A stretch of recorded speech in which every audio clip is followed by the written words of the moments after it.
Gördüyünüz alət jumar adlanır. Bu sıxıcı elementləri, bu sıxıcı elementdən yuxarı qalxmağın incəliklərini sizə izah edəcəm. İlkin olaraq bu aləti ipə keçiririk,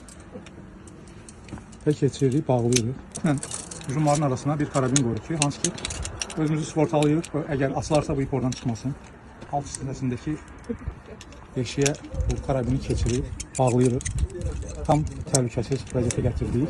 Və ilkin olaraq jumarla hərəkət edəndə ipin boşluğunu yığmaq lazımdır. Yəni ipin boşluğuna görə yığırıq ki, biz taracıqdan çıxartmasın. Və hərəkət etmədən jumarı yuxarıya dartırıq. Ondan sonra həmin jumarın üzərində ələşib ayaqlarımızla elə bir ki, əlimizi əvəz edirik. Bunun üçün də yenə də çoxları məsəl üçün hərəkət edəndə sağa-sola hərəkət edib yıxılır. Onun qarşısını almaq üçün ayaq hərəkətlərini düzgün icra etmək lazımdır.